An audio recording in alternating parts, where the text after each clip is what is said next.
खुलुमबाय बियो बड'लेण्ड टेलिभिजन दिनैनि रादाब फरायदों आं संसार बर'आ दिनैनि गाहाय रादाबफोराव दङ बिटिसिनि गोदान प्रिन्सिपाल सेक्रेटारिया बिबान आजावबाय क'क्राझाराव 1 कौटिनिबो बांसिन बेसेननि गांजा हमदों नखर नखर थांना कभिड टेस्ट खालामनाया दिनैनिफ्राय आसामाव जागायबाय प्राइवेट हस्पिटालावबो कभिड भैक्सिन मोनसिगोन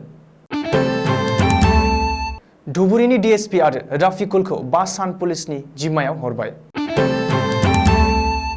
मेट्रिकनि रिजाल्ट फोसावगौमानि एचएस सेथि बोसोरनि थाखाय एडमिशन खालामनो मोननाय नङा कर'ना बेरामिफोरनि बेराम नायनो 5 लाखसिम लुन होनाय जागोन दिनैनिफ्राय 5 जुनसिम बेंकनि खामानि मावनाय समफोरा सोलायगोन चीन हादराव दायो 3 गथ' खांनो हासिगोन एशियन बक्सिं चेम्पियनशिपआव सन्जित कुमारा सनानि मेडेल देरहासार अमित पंघाल शिव थाप्पाया फाइनालाव जेनदों एक्ट्रेस गेमस्रि दैमारिया यूट्यूब चेनेल हेक खालामना रां खावजादों आगु फावखुंगुर कमल लाहारिया कर'नानिफ्राय उदां जाबाय दानिया आबुं रादाब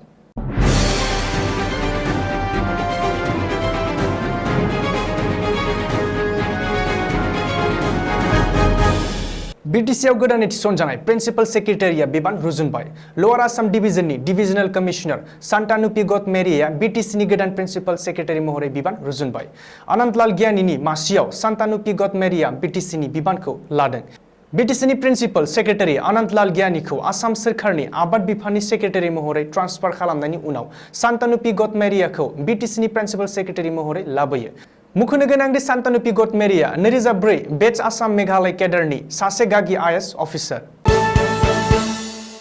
क'क्राझार जिल्लायाव गोबांथार बिबांनि गांजा हमदों क'क्राझार पुलिसआ क'क्राझार जिल्लानि आसाम सोनाब बेंगल रायजोआरि सिमानाव थानाय श्रीरामपुर ओनसोलाव एन्टि ड्राग्स अपारेशन खालामना गंसे ट्राकआव लाबोखोमानाय गोबांथार बिबांनि गांजाखौ हमनो हादों बबेखानि मिथिनो हानाय बादिब्ला क'क्राझार पुलिसआ 572.80 केजि गांजा बोखांनो हायो जायनि बेसेना इन्टारनेशनल मार्केटआव 1 कोटि रांनिबो बांसिन जागोन पुलिसआ फोरमायथिनाय बादिब्ला अपारेशन खालामनानै ट्राकनि दोनखोमानाय कम्पार्टमेन्टनिफ्राय गासै 51 थफ्ला गांजाखौ बोखांनो हायो बबेखानि बे जाथायजों लोगोसे सानै सुबुं ट्राक ड्राइभार आरो हेल्पारखौ पुलिसआ एरेस्ट खालामनो हायो होननानैबो क'क्राझार पुलिसआ फोरमायदों मुख'नो गोनांदि आसामाव गोदान सोरखार फैनायनि उनावनो गिबि मन्त्रि डक्टर हिमन्त बिश्व शर्माया रायजोनाङै ड्राग्सनि हेंथा अपारेशन खालामनो गोख्रों बिथोन होदों आरो गिबि मन्थ्रिनि बिथोन बादियै दासान्दि रायजोनाङै एन्टि ड्राग्स अपारेशना सोलिगासिनो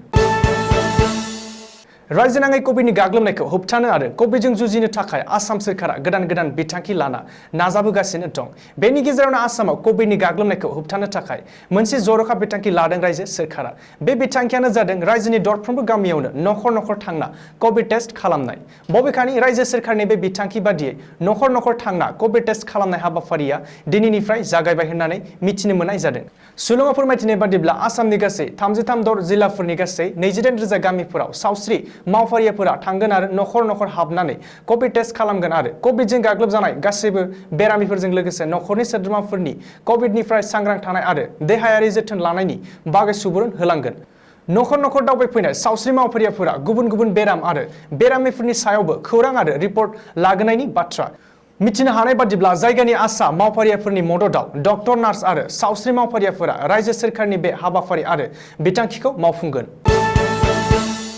भारत हादरनाङै थोब्ले माब्लेनि गेजेरजोंब्लाबो कभिडनि भैक्सिन होनाया सोलिगासिनो दं बे समाव सोरखारि देहा फाहामसालि आरो सोरखारा फसंनाय साब सेन्टारफोराव कभिड भैक्सिन होगासिनो नाथाय गुवाहाटी नोगोरमानि प्राइवेट हस्पिटाल आरो क्लिनिकलफोरावबो कभिड भैक्सिन मोनसिगोन होननानै मिथिनो हानाय जादों रिपर्टनि बादिब्ला सिराम इन्स्टिट्युटनिफ्राय 2000 डज कभिड शील्डनि भैक्सिन मोननो हाबाय प्राइवेट हस्पिटालफोर आरो गुवाहाटी नोगोरमानि प्राइवेट हस्पिटालफोरावबो थाबैनो गिख्रंथाव कर'ना भाइरास एबा कभिडनि भैक्सिन लानो मोनसिगोन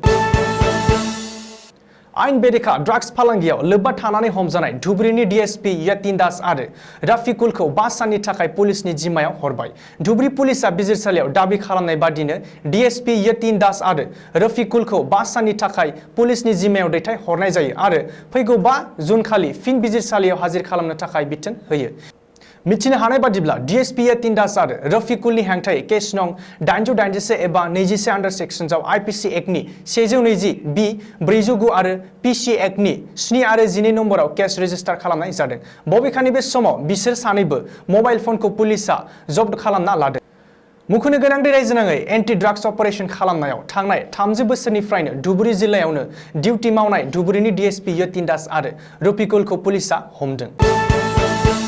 गिख्रंथाव करोना भाइरासनि गाग्लोबनाय आरो अलखद थासारिनि थाखाय सेबाया 2020-21 मायथाइनि मेट्रिक आरो हाइ माद्रासा आनजादखौ दासिमबो खुंनो हायाखै। बेखौ नोजोर होना एचएस सेथि बोसोर एबा जिसे थाखोनि थाखाय मोनसे बिथोन फोसावदों आसाम हायर सेकेन्डारि एडुकेसन काउन्सिलनि मासिगिरिया रायजोनि गासिबो जिल्लानि स्कुल इन्सपेक्टर सुंद'यै आइएसफोरनो लाइजाम लिरहरना बिथोन हरनाय जादों दि मेट्रिक आरो हाइ माद्रासा आनजादनि रिजाल्ट फोसावागौमानि एबा मेट्रिकनि रिजाल्ट फोसावनायनि सिगां गासिबो सोरखारि आरो बेसरकारि फरायसालिफोराव एचएस सेथि बोसोरनि थाखाय फरायसाफोरनि एडमिशन खालामनो हानाय नङा। मेट्रिक आनजादनि रिजाल्ट फोसावनायनि उनावसो एचएस सेथि बोसोरनि थाखाय मुं थिसननो हागोन। स्टेट बैंक अफ इंडिया आरो इंडियन बैंकआ हादराव करोनानि नैथि दोहौनि गिथाव थासारिखौ नोजोर होनानै नोगोरारिफोरनि थाखाय मोनसे मोजां खामानि मावदों। फोरमायनाय बादिब्ला दायो प्रफिट सेक्टर बैंकफोरा करोना भाइरासजों साग्लोबजानाय सुबुंफोरनो बेराम नायजानो थाखाय सासे बेरामिनो 25,000निफ्राय 5 लाख रांसिम पार्सनेल लोन होनाय जागोन। दिनै एबा 1 जुननिफ्राय 5 जुनसिम बैंकफोरनि खामानि मावनाय समफोरखौ सोलायथ'नाय जाबाय। हादराव करोना भाइरासनि नैथि दोहौखौ नोजोर होनानै रायजो सोरखारा स्टेट लेभेल बैंकर कमिटिजों सावरायना बे थांखिखौ लानाय जादों। बे गोदान खामानि मावनायनि समखौ फुंनि 9 बाजिनिफ्राय 1 बाजिसिम होनना मिथिनो हानाय जादों। मुंख'नो गोनां बे खामानिनि समा एसबिआइ बैंकखौ लाफानानै हादरनि गासिबो बैंकआवनो समान जागोन। बुहुमनि बयनिख्रुइबो बांसिन सुबुं अनजिमा थानाय हादोर चीनआ दायो गोदान आयेन फोसावदों। चीनआव दायो 3 गथ' खांनो हासिगोन। चीन हादराव सुबुं अनजिमा बांनायखौ होबथानो थाखाय चीन सोरखारा 2014नि सिगां नखर मोनसेयाव सासेल' गथ' खांनो हानायनि मोनथाय होनाय जादोंमोन। 2014 मायथाइनिफ्राय 2 गथ' खांनायनि मोनथाय होनाय जायो। मुंख'नो गोनांदि दायो चीन हादराव सुबुं अनजिमाया लासै खम जालांनो हमदों। बेखौ नोजोर होनानै चीन सोरखारा गासै नोगोरखौ 3 गथ' खांनो हानायनि मोनथाय होबाय। भारत हादरनि बक्सारफोरनि गेजेराव सन्जित कुमाराल' 91 केजिनि केटेगरियाव एशिया बक्सिं चेम्पियनशिपआव सनानि मेडेल मोननो हादों। सन्जित कुमारा काजाकिस्ताननि अलिम्पिक देरहासार जागिरि वेस्ली लेविटखौ फेजेनना देरहासार जानो हायो। सन्जित कुमारा वेस्ली लेविटखौ 4-1 पइन्ट्सआव फेजेनदों। ओरैहाय अमित पंघल 52 केजि केटेगरियाव आरो शिव थापा 64 केजि केटेगरिनि फाइनालाव जेननानै सिलभारनि मेडेल मोननो हायो। भारत हादरा बे टुर्नामेन्टआव साबसिन नाजानायजों गासै मोन 15 मेडेल्स मोननो हादों। ओरैहाय थांनाय 2019 मायथाइयाव भारत हादरा गासै मोन 13 मेडेल्सफोर मोननो हादोंमोन। बर'नि एक्ट्रेस आरो इउटुबार गेमस्रि दैमारिया गावनि इउटुब चेनेल हेक खालामजादों। एक्ट्रेस आरो इउटुबार गेमस्रि दैमारिया गाहायै मोननै इउटुब चेनेल दं, गेमस्रि दैमारि आरो जिडि प्रडाक्शन। बिथाङा मैया गेमस्रि दैमारि इउटुब चेनेलनि गेजेरजों फोरमायनाय बादिब्ला बिथांनि जिडि प्रडाक्शन इउटुब चेनेला थांनाय 19 मेयाव हेक खालामजायो। बेनिफ्राय 33,000 रांखौ खावजायो।